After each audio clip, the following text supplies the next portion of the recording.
Para muitas mulheres é difícil identificar os sinais da violência e também prever o desfecho trágico do feminicídio. Mais difícil ainda é denunciar os casos de relacionamentos abusivos. Muitas vezes o ciúme excessivo e a necessidade de controle passam despercebidos ou são interpretados como formas de amor e cuidado, uma verdadeira armadilha que pode levar à morte.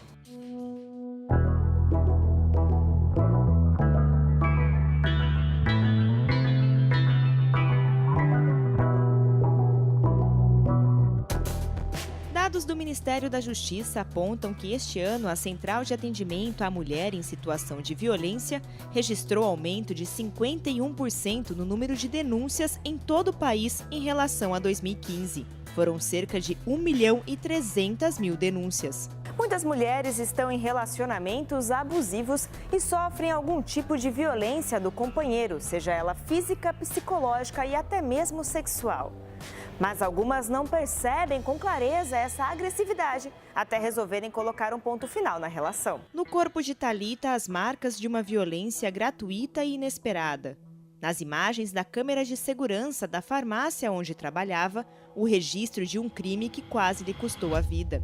O ataque foi no dia 2 de setembro, eu estava trabalhando na drogaria, era por volta de 10h20 da noite e eu estava guardando medicamentos na prateleira, de costas para o balcão, então eu não vi ele chegar e ele entrou direto em mim, já me agarrou pelas costas, me deu um golpe no abdômen e ali ele começou a desferir muitos golpes. Ele usou 2 facas ao mesmo tempo. Eu tive 7 perfurações nas costas, essa uma no abdômen e mais vários cortes, assim, um total de 16 locais que eu levei pontos. Então foi bem agressivo. O relacionamento com o ex-companheiro durou 11 meses e sempre foi tranquilo. Como todo casal, os dois passaram por alguns desentendimentos, mas chegou um momento que o ciúme excessivo por parte dele começou a incomodar e Thalita resolveu terminar de vez o namoro. Foi aí que o rapaz demonstrou outra personalidade e a farmacêutica chegou a entrar com uma medida protetiva contra ele. Ele não aceitou já de imediato. Na verdade, eu já tinha tentado terminar algumas vezes e sempre foi muito intenso esse desespero dele de não aceitar.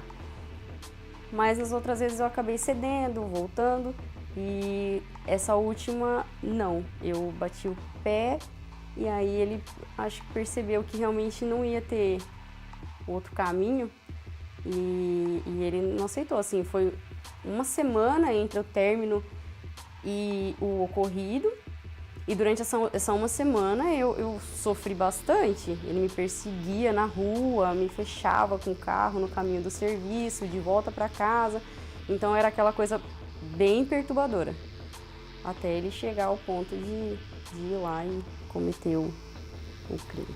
Mesmo com o rapaz preso 20 dias após o crime, o medo a acompanha.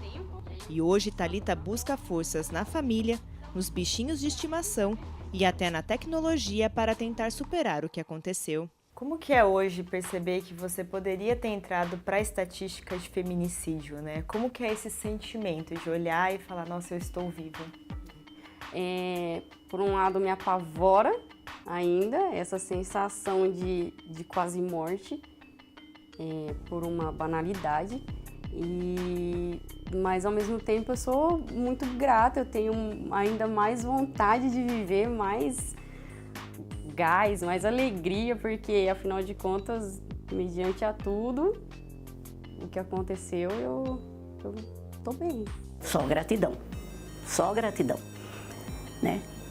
E agora tenho medo, que a gente não sabe, a gente sabe. Se esse cara amanhã ou depois estiver na rua outra vez, como é que vai ser a nossa vida?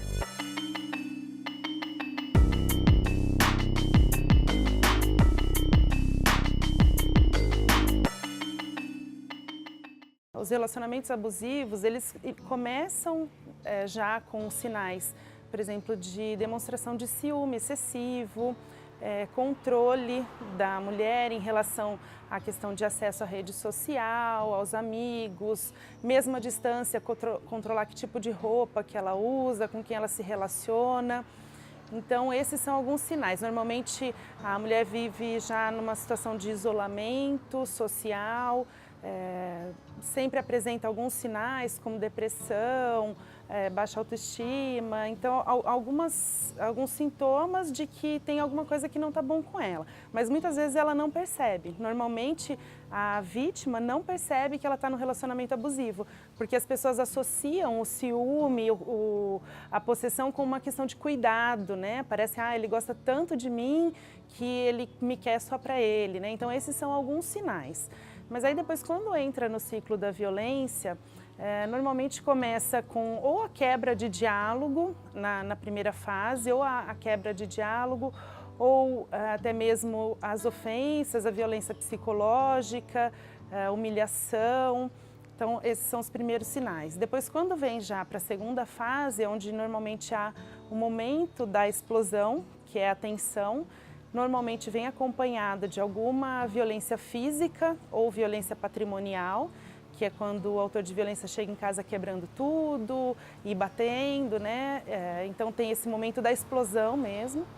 Depois a terceira fase é a fase da reconciliação, onde normalmente os homens, né, aqui falados, ou então os autores de violência, eles se arrependem, pedem desculpas, diz que foi aquela situação porque ele estava muito nervoso naquele dia, porque teve algum problema no trabalho, ou bebeu um pouquinho a mais, e aí então ele se arrepende, e a mulher realmente acredita, né, que ele vai mudar, que aquilo não vai mais acontecer. Então vem o momento do último estágio, que é a calmaria, onde fica tudo bem por algum momento, né, por um tempo, até que se inicia então novamente o ciclo, onde há de novo a quebra de diálogo, as ofensas. Só que cada vez que esse ciclo reinicia, ele vem muito mais grave, né?